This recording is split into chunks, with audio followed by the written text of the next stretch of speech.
from a fireside presidential address delivered earlier this year on the topic of the National Recovery Administration. This is part of our series looking back over the president's plans and results since his inauguration. While we are making this great common effort, there should be no discord and no dispute. This is no time to cavil or to question the standards set by this universal agreement. It is time for patience and understanding and cooperation. The workers of this country have rights under this law which cannot be taken from them, and nobody will be permitted to whittle them away. But, on the other hand, no aggression is now necessary to attain those rights. The whole country will be united to get them forward. The principle that applies to the employers applies to the workers as well. And I ask you workers to cooperate in the same spirit. When Andrew Jackson, Old Hickory, died, someone asked, will he go to heaven? The answer was, he will if he wants to. If I am asked whether the American people will pull themselves out of this depression, I answer, they will if they want to. The essence of the plan is a universal limitation of hours of work per week for any individual by common consent, and a universal payment of wages above the minimum, also by common consent. My friends, I cannot guarantee the success of this nationwide plan, but the people of this country can guarantee its success. I have no faith in cure-alls, but I believe that we can greatly influence economic forces. I have no sympathy with the professional economists who insist that things must run their course and that human agencies can have no influence on economic ills. One reason is that I happen to know that professional economists have changed their definition of economic laws every 5 or 10 years for a very long time.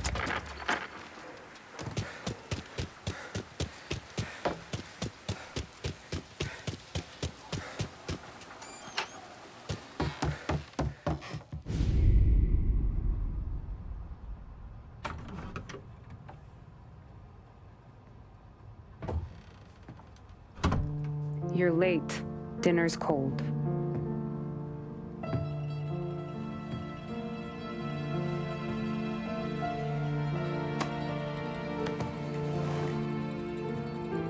Work.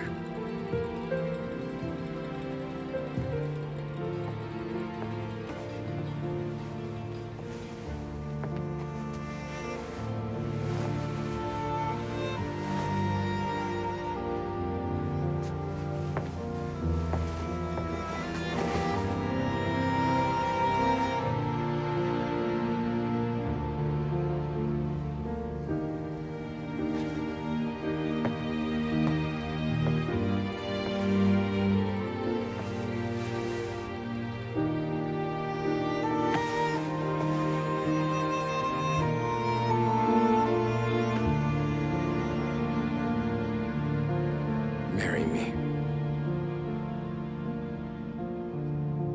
Okay.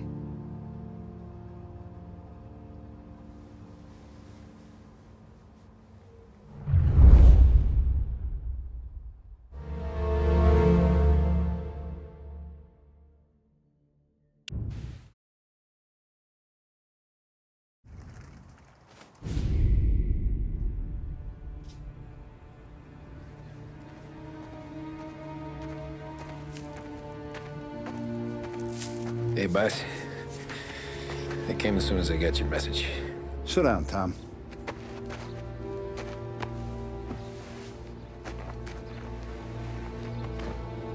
We have a mole, Tom. No. Oh, was up all night driving myself nuts trying to figure it out.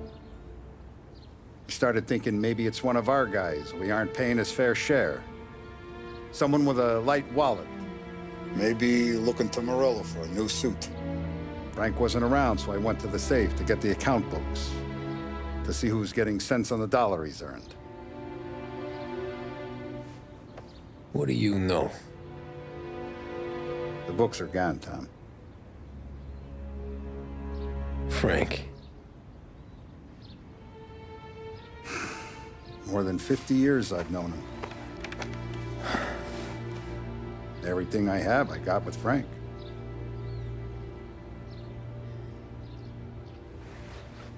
And every buck we've earned, every dime we've paid out, it's all logged in those books. Frank hands those over to the feds, we're finished. Frank respects one person in this whole town, and that's you. This has got to be some kind of misunderstanding. I've been calling him all day. I went by his place. He's gone. His wife and kid are gone. But why? I don't know.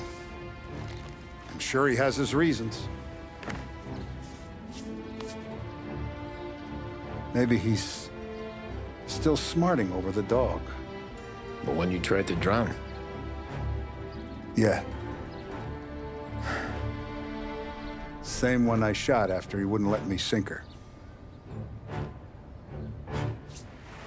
I was a stupid kid, Tommy. But grudge or no grudge, we gotta get those books back. Shake down all our stories. See who knows what. When you catch up to Frank, you get those books. And if he doesn't have them on him, you make him tell you where to find them. After that, you do what we gotta do.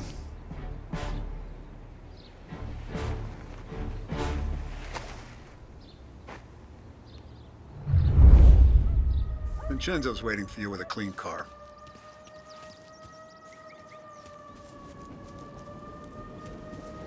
Tommy? Tough day today, Tom. We gotta keep a lid on this, Tom. Start with Biff, but don't give him nothing. I got you a clean set of wheels. And something special here, if you want it.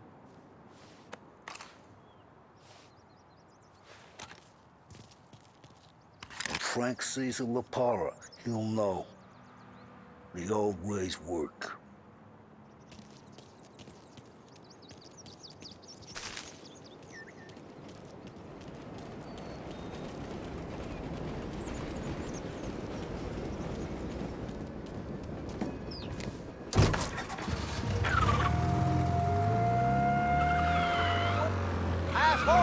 And now for the latest news. The Navy is today continuing its search for the remains of those brave souls lost aboard the airship USS Akron. The Akron was destroyed in a violent thunderstorm off the New Jersey coast Tuesday morning, with the loss of 73 of 76 aboard. The disaster stands as the worst aviation accident on record.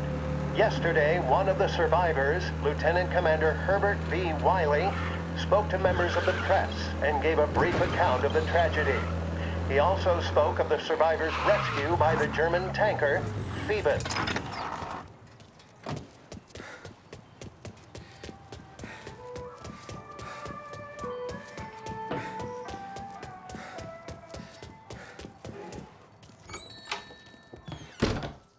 Tommy, what's the rumpus?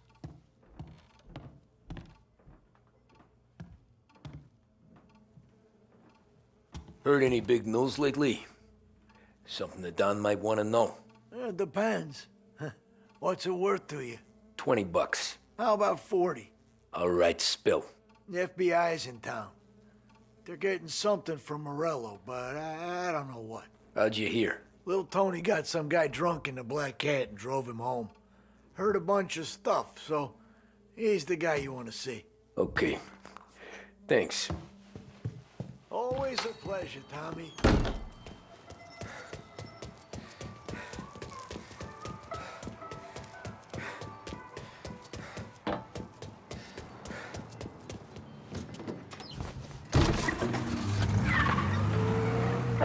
welcome to a WLH Sports Report.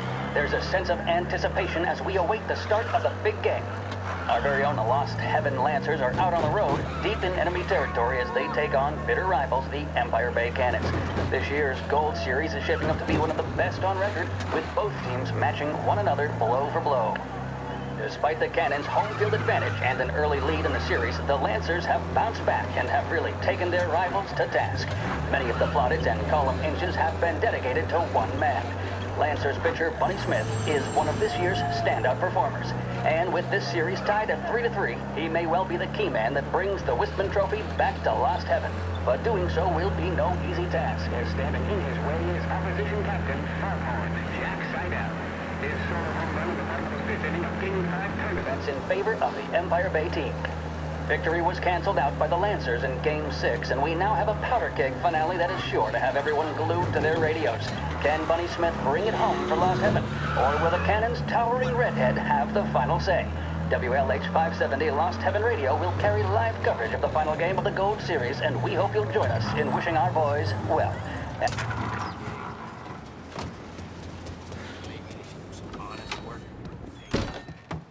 Everything okay, Tom? Nah, it's not. What's this about the guy you drove home who's with the feds? He came in for a drink, which turned into 10. He's hired muscle for some kind of safe house. Where? Oak Hill, corner of Pine. He gave me $10 to drive him back and keep my mouth shut. Later on, that Councilor Gilatti's brokered some kind of deal between Morello and the FBI. They were all ready to sit tight on someone in there. Why the hell didn't you tell us? Tom, I did. I came in to see French straight away. He didn't tell the Don? No, he didn't. Tom, what's going on?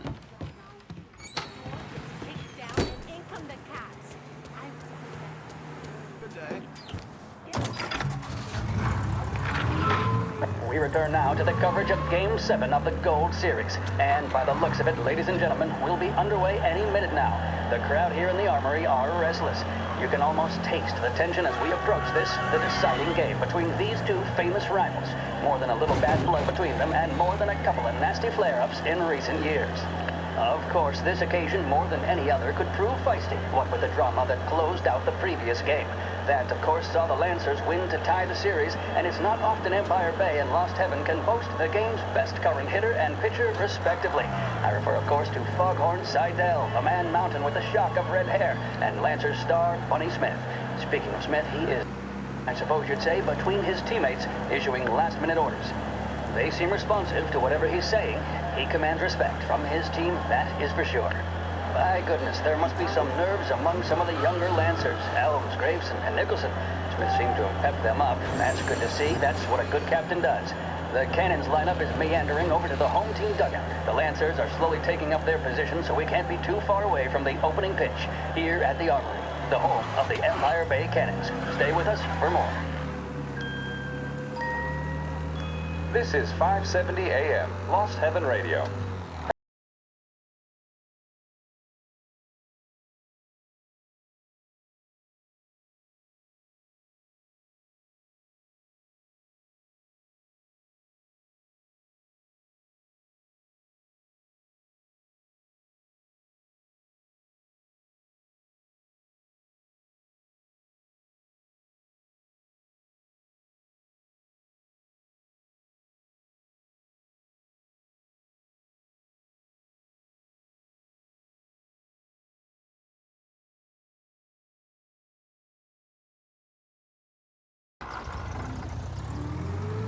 Looks like the place.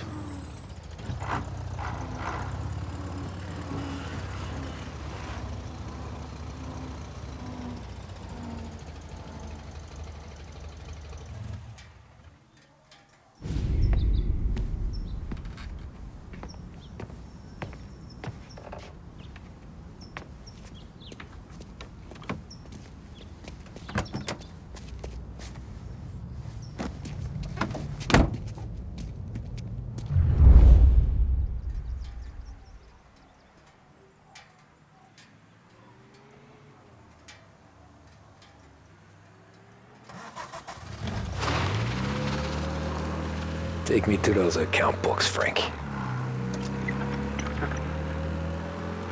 And we return now to coverage what could be the final play of this game and the series between the Lost Heaven Lancers and the Empire Bay Cannons. A quick reminder that this final inning is being brought to you by Swift Cola. When you need a lift, reach for a Swift. It's not only a taste sensation, it's guaranteed to increase focus, drive, and mental clarity. Pick up a bottle of Swift Cola today. And as we are coming to a close, let me thank today's other sponsors, Big Break Cigarettes and Lost Heaven Courier. Both of these teams could be said to be entering golden eras. Each team has a star player at the core with promising youngsters set around them. I refer, of course, to Smith and Seidel. The Cannons have had several such golden periods. The Lancers, it's fair to say, have not. I can see Lancers manager Frankie Hodge prowling in front of the dugout, gesticulating. He seems animated, to say the least. Looks like he's putting one of the officials in his place or something or other. With the noise of the crowd, it is quite hard to say for sure. Whatever's going on down there, you can feel the sense of occasion, and you just know that whatever happens, the crowd will be the first to tell you what has happened. The Lancers are now within minutes of snatching the gold series, which at one stage had appeared doomed, but they equally teeter on the edge of defeat. It all comes down to the final play. Nobody is warming up in the bullpen. Nobody down there is considering the possibility of extra innings. Bunny Smith then, standing on the mound, a look of steely determination on his face. He's betraying no emotion, doesn't look nervous or tired after his exertions this series, nor does he appear to be carrying the weight of expectation. He's having a word with the umpire about something or other. What a strapping fellow. 6'2", 195 pounds. If the Lancers are to win here today, he's going to write himself into the record books. And boy, oh boy, what that would mean to the people of Lost Heaven after such a long time without glory on the diamond. All right, they've sorted out whatever was going on. Here we go then. In for the Cannons, it's Paddy Doherty. Smith is pitching the game of his life, but Doherty's a big man. If he can catch one, it could run, and with bases loaded, the Cannons would have it. Here we go. Doherty facing down Smith. Fastball and strike. The big man thought he had it. Some speed on that ball, my goodness. It's fair to say Doherty looks a little spooked. He was convinced he had it. His body language tells the tale. Smith remains cool under pressure, not a flicker of emotion on his face. He winds up, and that's two. Shit. They're taking you to the airport, Frank. Seidel is barking something at Doherty, but we have no chance of hearing it as the noise of the crowd reaches fever pitch. Doherty's gesturing, and that's only making Seidel more irate. This is it, folks. Another strike, and the Lancers win. If Doherty can get behind it, surely the Cannons will get all their men home and snatch victory. A swing and a miss, and that's the winners! Lancers win! Lancers win! And Smith finally cracks an elated smile. He's thrown his cap in the air, as have his teammates. Lancers win the 1933 Gold Series!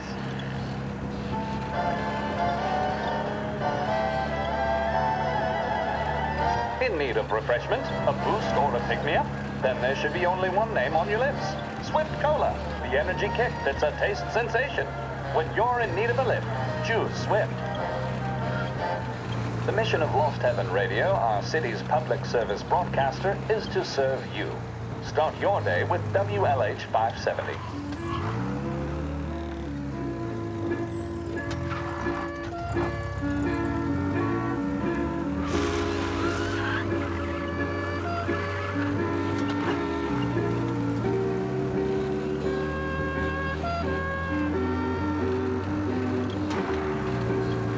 Christ, they're flying him out of state or something. Fuck, this ain't good.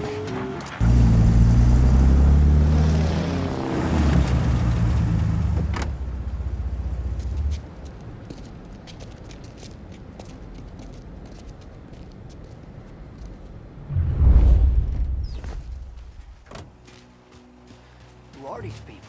The FBI? Guy just flashed a badge at me and forced me out. Hey, cop, how long is this gonna take?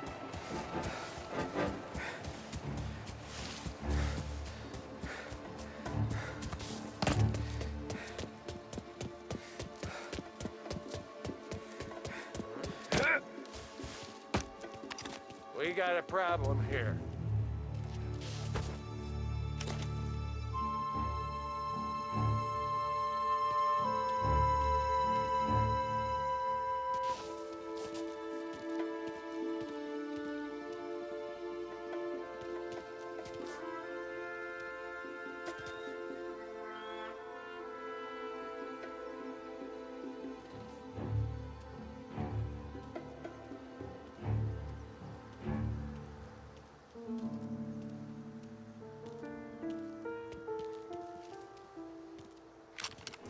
Alright, what's he doing?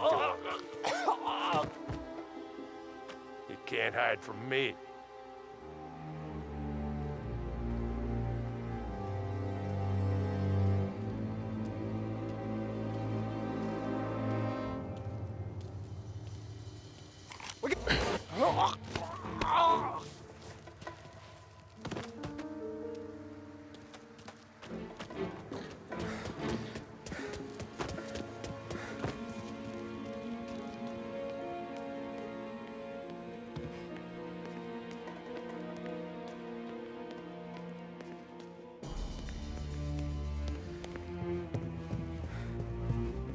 I heard there's some guy the feds are handing over before he's flown out in a civilian plane.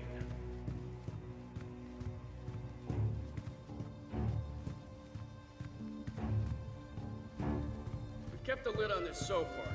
Let's get it done quietly and go home. The plane.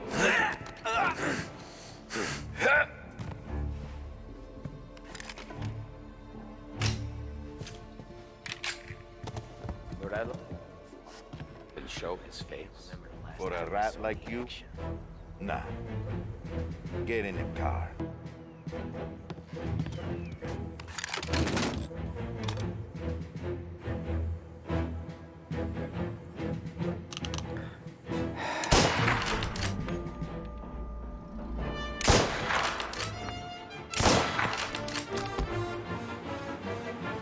This your first time with a heater? Here, kill all of us.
Tom.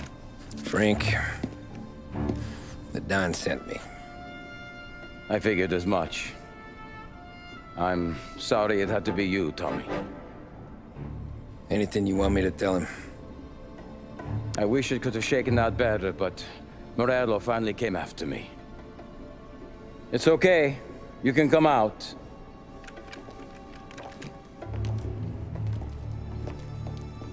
Morello offered me a simple trade. The Don's account books for our lives and tickets out of this town. You hand the books over yet? I'm not so stupid, Don. They're safe. Morello was waiting for this. It's a key to a box in the Grand Imperial Bank downtown. I told Morello I'd hand it over after the plane was fueled and ready to go. His men were meant to fetch it before we left. I took care of them. Told them to get on a plane. Go on, March. Alice, get aboard. Frank, you're coming with us. Not right now, honey. Just get buckled in. Tommy and I, we have some serious business to discuss. But Frank... Get on the plane, March! For Alice. For me. Get on the goddamn plane, please.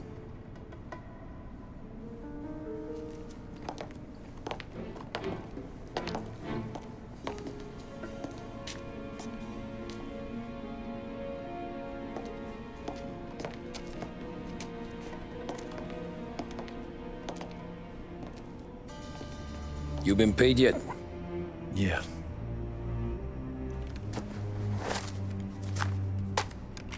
Now you've been paid twice. You take the ladies wherever they want to go. Yes, sir. Thank you, Tom. Christ, Frank. Why didn't you ask us for help? I guess I just wanted out. One way or the other. I'm tired, Tommy. Tired of lying to my wife. Tired of checking under my car every time I take a Sunday drive. And tired of waiting for the dawn to put two in my temple.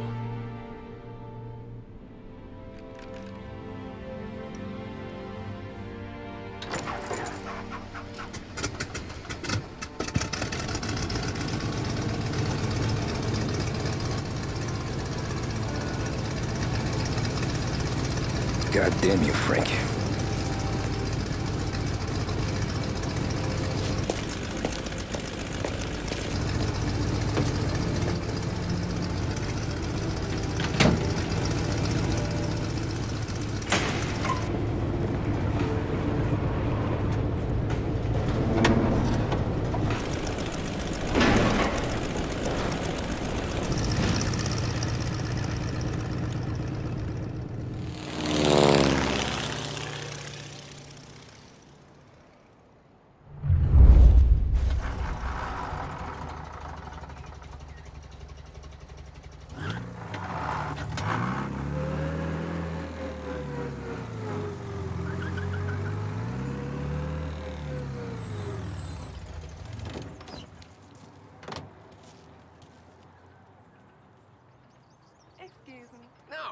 No, thank you. Good afternoon, sir. Where's the safety deposit boxes? With my colleague downstairs, sir. Thanks.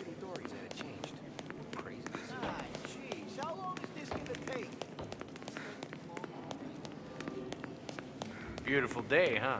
Uh-huh.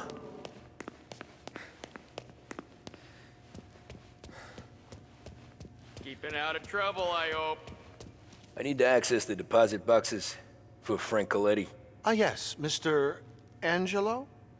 Yeah. Mr. Coletti said it might be you who came, and to provide access. Please, follow me.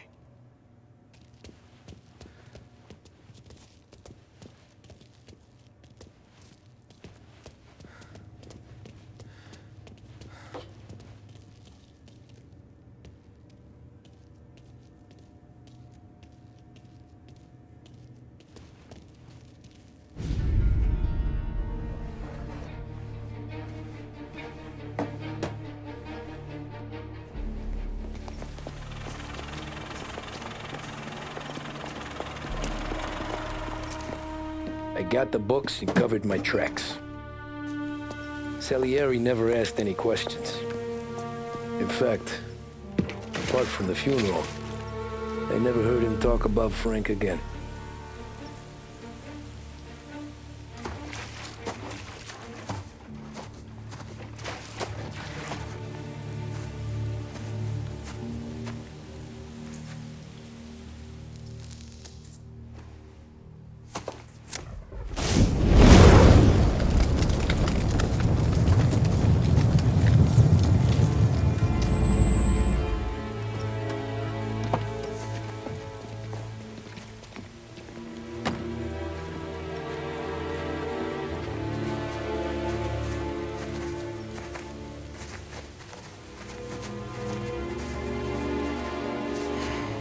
You're making my boys twitchy, Marku. Sergio and I just came by to pay respects, that's all. Known Frank a long time. Almost as long as you. He's a good man. Smart. Loyal. Loyal to his wife. His kid above all else. There must be some kind of honor in that in you. Maybe. But I'm still looking at this headstone with his little girl's name on it. It's a hell of a thing.